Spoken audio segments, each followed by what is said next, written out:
ষোলোর নিয়োগে অংশ নেওয়া গ্রুপ সি ও ডির যোগ্যদের তালিকা প্রকাশের নির্দেশ হাইকোর্টের। নির্দিষ্টভাবে চিহ্নিত অযোগ্য নন তাদের তালিকা প্রকাশ করতে হবে, নির্দেশ বিচারপতি অমৃতা সিনহার।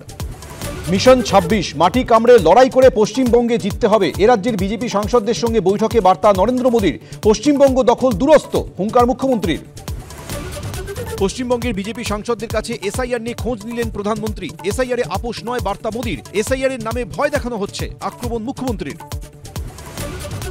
ভোটের দিন ঘোষণার আগে প্রধানমন্ত্রী 7টি জনসভা চায় পশ্চিমবঙ্গ বিজেপি। ডিসেম্বরে রানাঘাটে সভার তৎপরতা, সম্ভাব্য দিন জানতে চাইলেন প্রধানমন্ত্রী।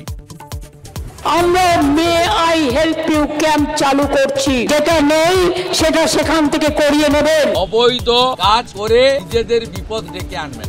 প্রাথমিকে 32,000 শিক্ষকের চাকরি বহাল, প্রাক্তন বিচারপতি অভিজিৎ গঙ্গোপাধ্যায়ের রায় খারিজ হাইকোর্টের ডিভিশন বেঞ্চের। কলঙ্কমুক্ত হলাম, কষ্ট করে পড়াশোনা করে চাকরিটা পেয়েছি। দীর্ঘ 9 বছর পরে চাকরি বাতিল হলে বিরূপ প্রভাব পড়বে। 32,000 শিক্ষকের চাকরি গেলে তাদের পরিবারের বাঁচা মুশকিল হয়ে যাবে, চাকরি বহাল রেখে জানালো হাইকোর্টের ডিভিশন বেঞ্চ। পুরনিয়োগ দুর্নীতি মামলায় তলব পেয়ে ফের ইডি দপ্তরে দমকল মন্ত্রী স্ত্রী কন্যা। 8 ঘন্টা পর বেরোলেন সিজিও থেকে। আবার কোঅপারেট করতে এসেছি, তো সেন্টাই করলাম।